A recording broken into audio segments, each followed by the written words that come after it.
It's another day. Yes, it is. So, picking up where we left off last time with the old alloy wheels. We've got both fronts done now, so that's good. So, needless to say, once you've done the first one, the second one's pretty straightforward. You know exactly what you're doing. The first one took me an hour to do, the other one took me half an hour to do. It was much more plain sailing when I got my head around, what I'm doing. So, as I said last time, it is a pretty simple thing to do on the front. I was a bit worried about taking the hubs off and the bearings and all that. Unfounded, no need to be worried, crack on and do it. And I did take it for a quick whiz down the road and back yesterday, only sort of a half a mile round trip, just to make sure nothing was crunching, banging, rattling, nothing fell off, nothing rubbed. And so far, all appears to be good. It is quite close on the front, don't get me wrong. But it's not, there is clearance there. So the next job, of course, is to do the backs. So I've just rolled her as far outside as I can for a moment. Also, doing it actually outside rather than doing it in here made things, 10 times easier. So the wife's out. I can't stick it all the way out because she's got to come back in a bit.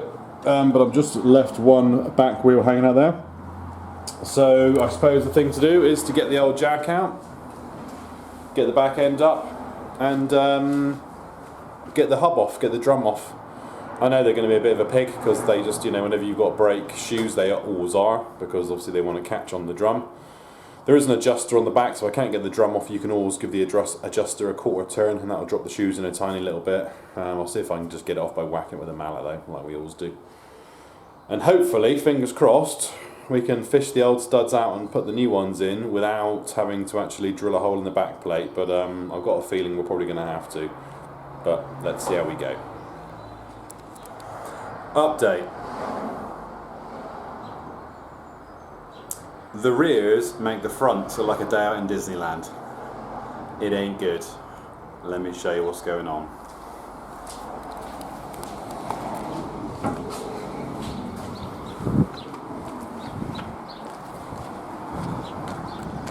Look at this little pile. So, we've got one in. So, success, sort of. As you can see, we've had to take the brake shoes off. There is no way I could get the bolt in and manoeuvre it with the brake shoes on. It just wasn't happening. So the brake shoes have had to come off. Okay, no big deal. They're brake shoes. They're a bit of a fiddly sod to get back on, but we can live with that. Even with the brake shoes off, there is not enough room from the back plate to here to get the bolt in. Can't do it. Can't be done. So we've had to drill a hole through here. Now I didn't have a drill bit big enough, so I had to go to the hardware store and get one of these big fuckers. So this is a 20mm drill bit. I measured the back of the stud to see what size I need, and across there is near as damn it 20mm. Now I don't have this size drill bit just knocking around in my workshop. That's cost me 15 quid just to go and get one from the hardware store today. And with your drill bit, obviously you can drill a hole in the back plate, and that then allows you to get the stud through and come back. Now, with this hole, I started this hole too far out this way, and I had an existing hole, a smaller one I made here. Now the problem I've got is now the hole needs to be closer to this side, but because I've already got a pre-existing hole here, of course the drill bit, whenever you go in, just wants to push back and go to there. So I'm having real trouble grinding that one out even more. I started doing another one on that side, and I thought, hang on a minute, let's have a little think about this. The bolt was only just, if I show you, turn this around a bit.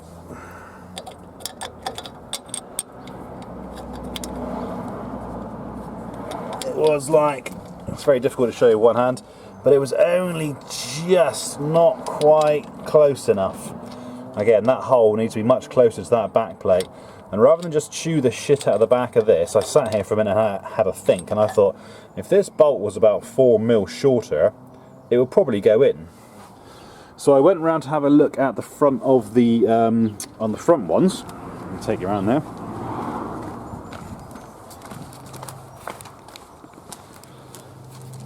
And there is indeed about 4 mil of thread, 4 or 5 mil of thread coming through those open-ended wheel nuts. So I thought, what's the point in fighting with a drill, trying to grind holes in the back of my plates? Because again, my fault, I drilled it in the wrong place. I didn't want to go too close to the middle because I didn't want the drill to go through and then hit a block in behind. I thought there'd be enough wiggle room where you could put the bolt through at an angle and bring it back in, and it just isn't. It's just a pain in the ass. You need to go really, really close to that edge. So rather than drill another hole on the other side, I'm just going to cut the bolts down by 4 mil. I've put a wheel on the back already, so I've put one stud through, I've put the hub back on, so it'll be exactly the same size it is when it's fully assembled, put the wheel against it, crank the wheel nut up, and the thread comes almost about 1 mil off the end of the wheel nut, which is, you know, good enough for me. That's about 1 mil off. And once I get all 4 nuts on, drop it down, actually start cranking them through properly, they'll probably come through all the way.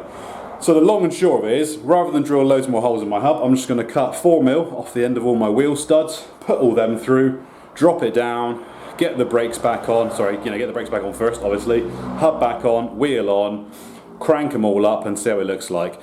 Worst case scenario, if something terrible happens, my measurements are well off and there isn't enough thread coming through those wheel nuts, I'll just order more of the studs. They come in a pack of 20, so I've got 4 that I can afford to waste, right? 4 wheels, 4 bolts per wheel. That's 16 by my maths. So noisy here.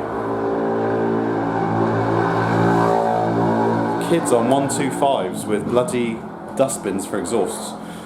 So I can afford to waste 4 of those studs. Now, one I've already killed when I was doing experiments with the front, so I will be 1 short if they're all wrong, blah, blah, blah, blah, blah.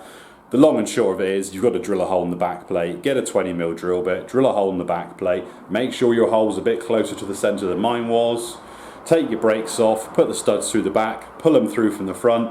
Obviously you can't take the rear hubs off. This is what makes life a bit more difficult doing the rears.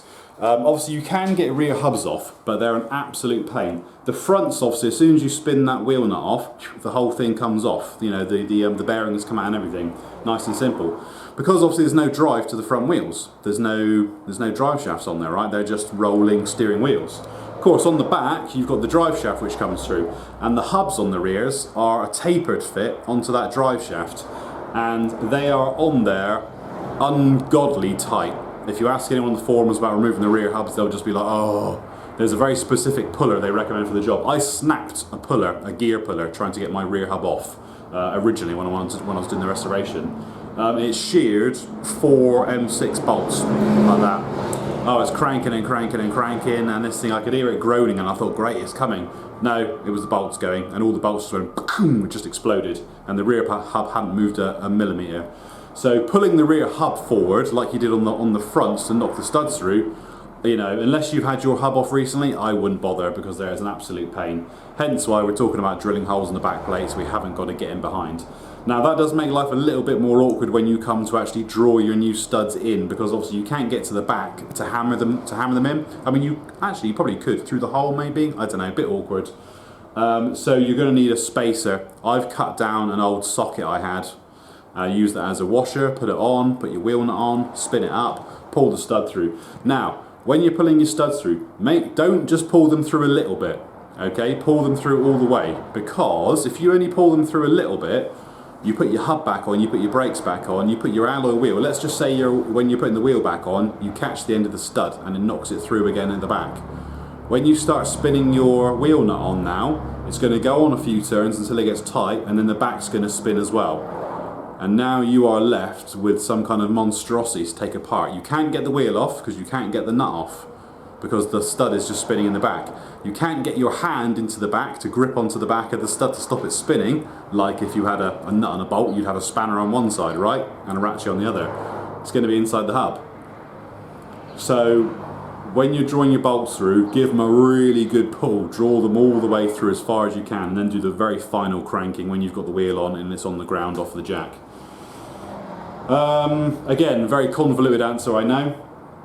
So I've cut down one of those studs. Let me cut down another 3 to the same measurement, clean the ends up, pull those through, and then I'm going to have to reassemble those brakes. I hate doing rear brakes on a car. It's those fucking springs, isn't it? Those springs every time. They are so much tension on those springs, trying to hook them into the holes. There's probably a simple way, but I don't know it. They take me bloody ages. So yeah, let's do that. Cut down my studs, I'll get all 4 of them in, I'll get the brake shoes back on, and then we'll come back to it again. There we go, that's the size difference, that's how much we're cutting off the studs there. Obviously the original there and the 3 extra ones I need there. And you know, to anyone who's going to get triggered by me cutting down wheel studs and be like, "Cutting down wheel studs, my god!" Okay, yeah, I know. You know, in an ideal world, no, you don't want to cut down wheel studs. But the fact is, if I'm left with 4mm of thread protruding from the end of the nut, that thread is doing absolutely nothing, is it? So it's fair game as far as I'm concerned. And if I'm wrong, I'm wrong. It's on me. But I'm not going to carry on wailing away on these hubs, you know, and risk drilling through a brake line or doing something, you know, terrible to them just for those extra few mil that I'm essentially going to, you know, not require. So anyway, get these in and we'll have a look, see how she's looking.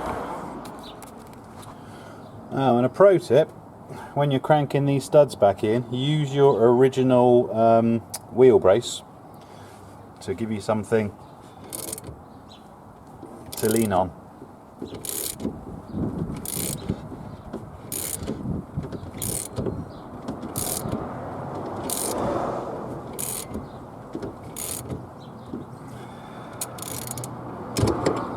And then put it in somehow backwards.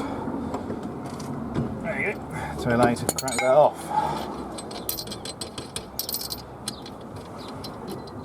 And all I've got there is the end of an old socket. Just cut it down just to make a ring which compresses against that and obviously pulls the stud through from the back. Those studs aren't flush all the way in yet, they're most of the way through. Like I said before, when you spin the wheel on, it's going to pull everything nice and tight. Don't do what I did, because the hub was turning when I'm trying to spin the wheel on. Go inside and pull the handbrake on. That ain't going to do much, is it? No. Right, well that's all 4 of those studs in. I'm just going to pull them in a little bit tighter, just to make sure they don't pop back on me.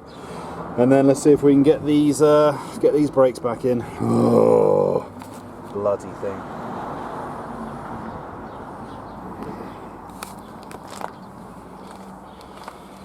Oh, she's on there. Man, that was hard work. And we are about, I don't know if you can see that, we're not quite 1 full thread off the end, so we're damn near the end. So I would call that good to go. We've got a good 2 fingers clearance at the front. Got 3 on the top, obviously with no one in it, and 3 at the back. So that one should be fine. I can't see the suspension coming down enough to do any damage to that. Obviously we're only going to know once we start driving around on it. It's going to take a while to settle. The fronts took a minute to settle. But yeah, she's on there. So as suspected, it was a nightmare getting those brake shoes back on. They're always a pig. Actually getting them over the hub, if you like, no problem at all. It's getting those 2 bottom springs in. Oh, some dirt on my face. Yeah, it's getting those 2 bottom springs in. They come out through one hole and have to go in the other hole. And the only way I can find to do it is to put a thin flat-bladed screwdriver underneath, put the tip of the screwdriver in the hole you want the springs to go into, and then start tipping it away. And the idea being the spring should slide down the screwdriver and then pop in at the end. It always takes me about 15-20 goes to actually get it right. But when it does go, it just goes bunk, and you're like, oh. So yeah, but that's all back on, it's all back together again. So that's that side done. Now that side has taken me 2-3 hours to do. So I don't know if I've got the stomach to tackle the last one today. We might have to do that one tomorrow. It's a bank holiday weekend, so I've got a couple of days off, but you know, when it's weather like this, you don't really want to spend the whole day pulling wrenches on your car, do you? I might go out for a walk later on, maybe stop for a adult beverage somewhere on the way. So I think we're going to leave that one as is today. Oh, a little tip for you. When you end up grinding, obviously drilling your hole in the back of the, I'm terrible at words, the back of the hub, the plates, if you like, you know. When you're drilling a hole in that, obviously you're going to get steel shavings everywhere. I've already got one in my hand, I can't see, and it hurts like hell. And obviously you don't want them on the driveway, sticking your tyres, etc. So a quick way of picking them up, find yourself a nice big magnet. If you've got a big neodymium magnet at home somewhere, perfect. If you haven't, grab yourself an old speaker.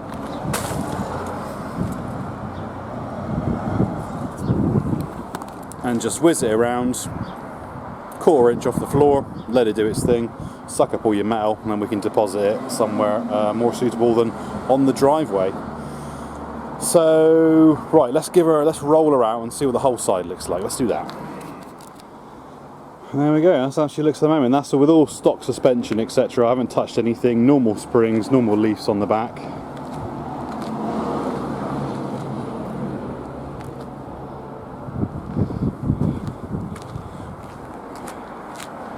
Looks alright. Seems to sit a bit lower at the back than it does at the front, but you know, whatever.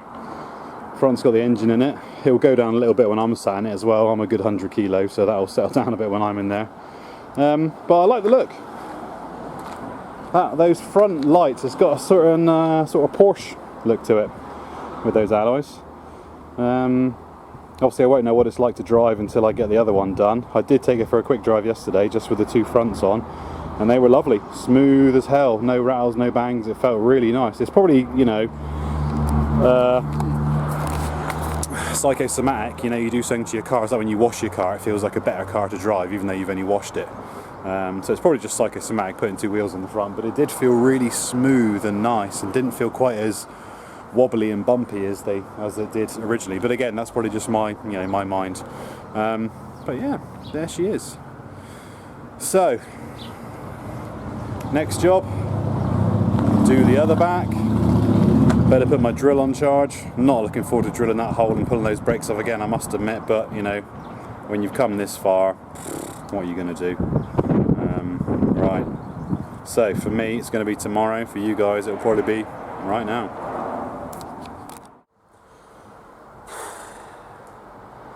Well, here we go again. Next day, other wheel, last one, 3 down, 1 to go. Let's just do it.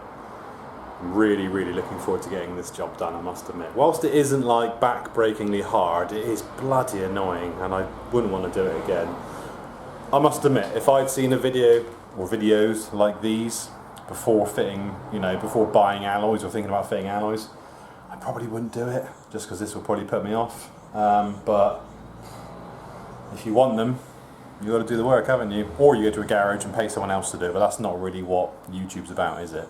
Anyone can take a car to a garage and go, here, do it for me, and I'm sure they'll oblige. This is about having the cojones to do it yourself, which is what we're doing. So the good news is, I think I found a cheeky workaround. This is to avoid drilling a hole in the hub. Nobody wants to drill a hole in the hub, do they really, unless you have to. I hasten to add, obviously I've got a hole in the back of that hub now. And anyone watching out thinking, you don't really want a hole in the back of the hub, mate, you're going to get water and stuff in there. This car doesn't get driven in the rain. It will never get driven in the rain. I have another car to drive when it's raining. This is my summer sunny day driver, so I'm not worried about getting water into the back of that drum. It's a speed hole, right? That's going to keep those brakes nice and cool, blow all the dust out. It's a good thing, probably, maybe. And if it's an issue, I'll get another hub, or I'll weld a patch on it. It's not a problem. But one thing I didn't try yesterday was getting the studs in when they're cut down without the hole. Now the studs are a bit shorter, will they go in? And the answer appears to be yes. So if you cut your studs down by 4mm, it looks like they go in. I've put 2 in. I don't want to get too excited, so I'll show you what I'm doing. The weather's taken a turn for the worse today. As you can see, it is grey and horrible. We've had rain overnight, so I'm having to work in my amazing space here, which is that bit there. I don't want to put the car outside in case it absolutely tips it down. If I've got the hub off and no studs on it, I can't really wheel it back in again very easily, and it'll have to sit outside in the rain, and I don't want to do that. So we've kind of got it half in, half out, which is probably the worst thing to do, but there we go.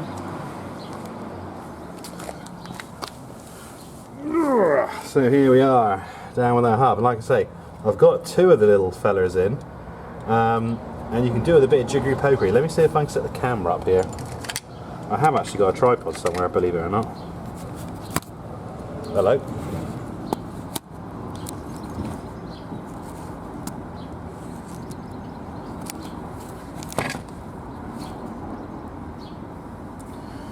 So what you can do is, if you fish the bolt in through the back, clearly it doesn't want to go, right? There's not enough angle on it.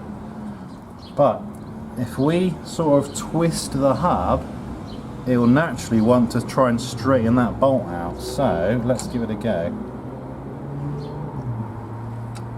There we go.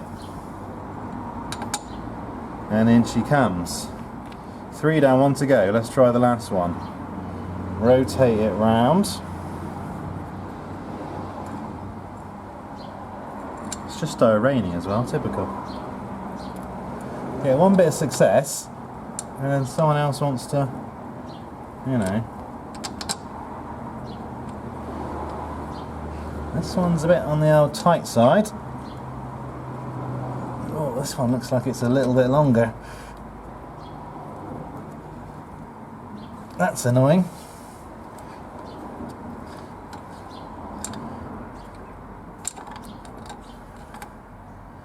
Try again.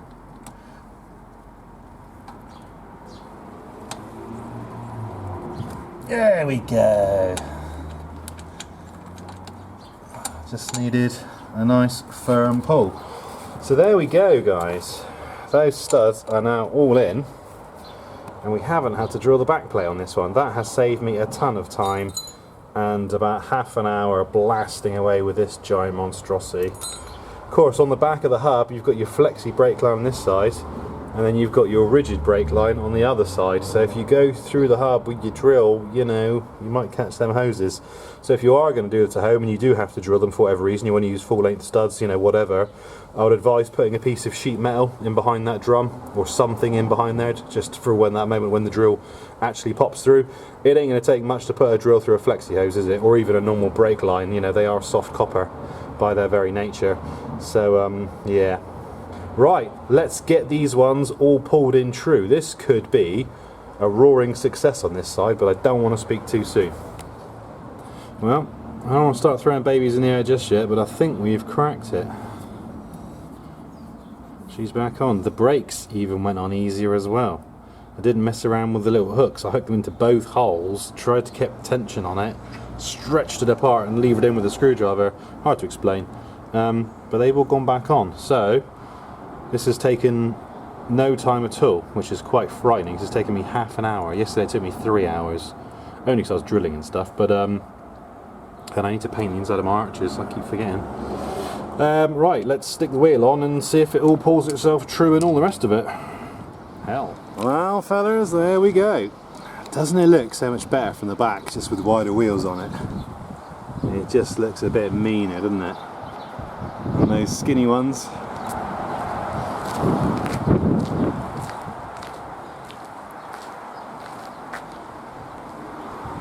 Yeah, they're bigger wheels, but they fit in and they're alright. And the one we've just done, this chap. So we got lucky with that one. That one went in pretty straightforward. Again, like I say, you know, you are missing a couple mil, well, about a mil or so of thread off the end of that one. You know, if that bothers you guys, then don't do it that way.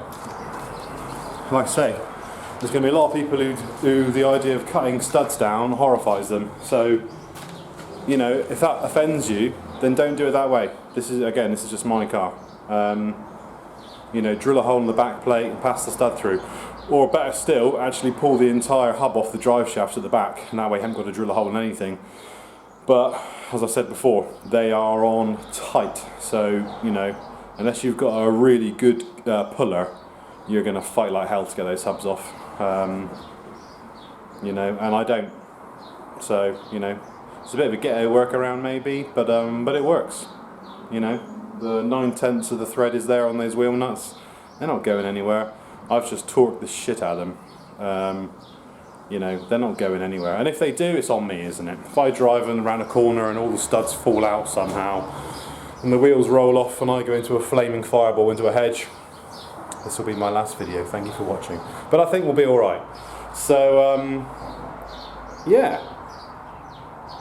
I think it's done. It's going to have to go out for a quick spin just to make sure that everything, you know, is doing what it's doing, but I'm not taking it out today because it's grey, windy, horrible, and it keeps threatening to rain. I keep getting a few little splatters down the old neck. I don't like it. After yesterday, this is horrible. Yesterday was beautiful sunshine. It was like 20 odd degrees. This old Queen Elizabeth's 70th Jubilee, so everyone was out yesterday having their garden parties, drinking Pimm's on the lawn, cucumber sandwiches, wherever the hell, you know, middle class people do with their time. I was in here pulling spanners on the Spitfire. Takes your choices, don't you?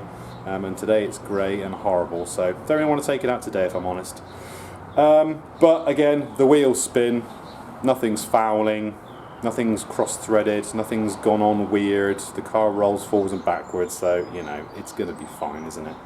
And if it's not, I'll make another video saying, oh my god, you know, I'll do one of those reacts videos where the thumbnails like that, like everyone else does. I can't stand that stuff. But there we go. So I'll just quickly show you what we've cut off on one of the studs here. I mean, I'll grab my my calipers and we'll see exactly how much we took off.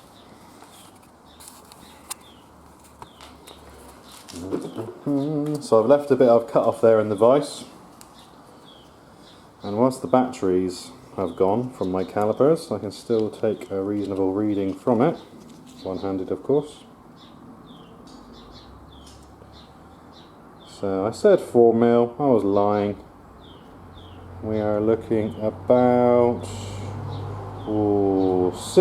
between 6 and 7mm off those studs. And again, as I said, you get a box of 20, so, you know, get some spare ones.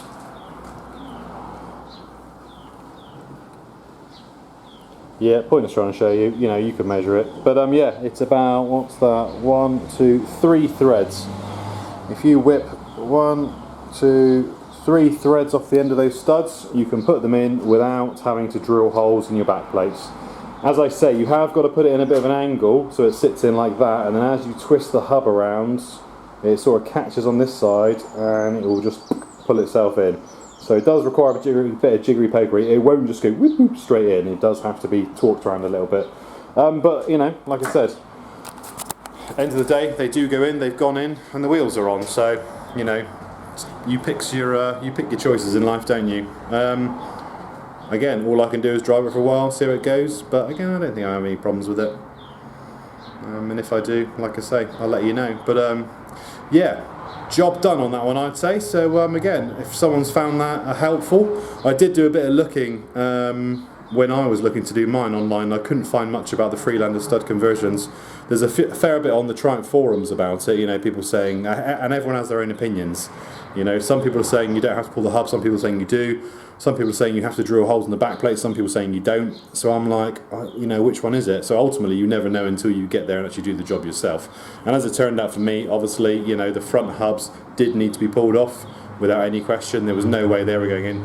Even when I cut one of those studs down halfway, just purely for a trial, I was never going to use it, but even cutting one of those studs down halfway, it still wouldn't go in.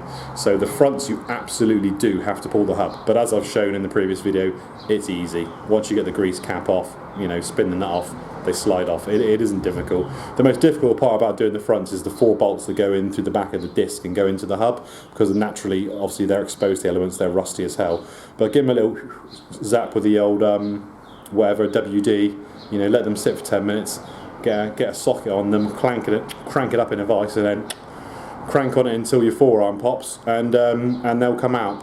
And then obviously reassembly is a piece of piss, really. Like I say, the old studs come out easy. One whack with a lump hammer, they come straight out. So there's no issue with getting the studs in and out. And the new ones I've all pulled through absolutely fine.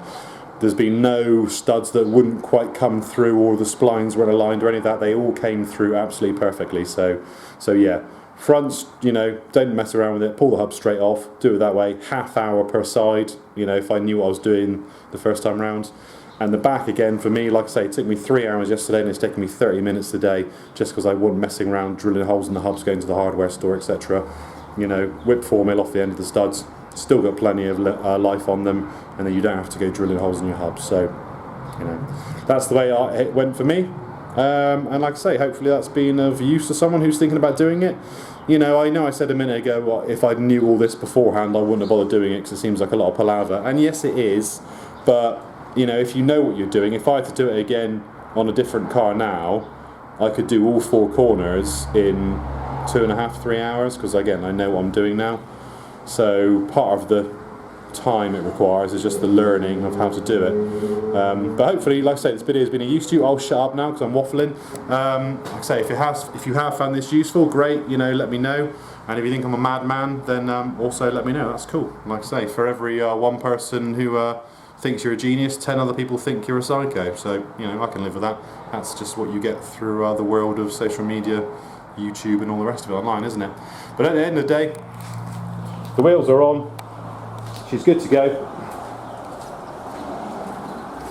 Must give my tonneau cover a clean. The birds have been at it. In fact, the whole car needs a bit of a clean, to be honest. But they're on, they spin around. Like I say, we've got plenty of room in the arches on those ones. See my terrible paint, look at this. Look at this. God. See, I don't mind showing you guys, honestly. Again, when you're painting in there, you know, hopefully I'll be forgiven for a few, you know, bits in the paint. As I've said many times, it's not perfect. But it does look much better with those wheels. I do really like those wheels compared to the old Steelies. Of course, now means I've got a set of 4 Steelies with brand new tyres on them. 155 80 13s. So if anybody's after a set of 4 Steelies, let me know. I'm not doing anything with them. I'd rather they went to a good home. You know, that isn't to say I'm going to give them away. You're going to pay for them. Tyres were 60 quid each, something like that. So there's, you know, over 200 quid in tyres there, just to give you an idea. But again, if they are used to you, do need them, give me a holler. I've got 4 spares, which is nice. I'll stick one of them in the boot right now.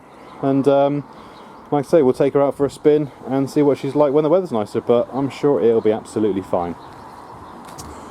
And then next job, so what we got to do next? Well, the next thing I'm going to do is going to be putting a couple extra gauges in. Got my eye on an oil pressure gauge and a voltmeter gauge, which are going to go in there just behind the gear stick on the bottom of that panel. Quite fancy some extra gauges. You know, oil pressure, you want to know what your oil pressure is doing, don't you? If your oil pressure suddenly goes to 0, then you're in trouble, aren't you? Something terrible's happened and you'd rather know about it. Same with electrical. If your alternator suddenly stops working and you're 20 miles from home, you want to know about it, don't you? Because, you know, you've got the life left in the battery to give you spark, and after that it's going to be dead. So yes, but that's the next video. So got the gauges, we'll do some playing around with those ones, but I'll leave it there. Thank you as always, I do appreciate it. Take it easy, guys.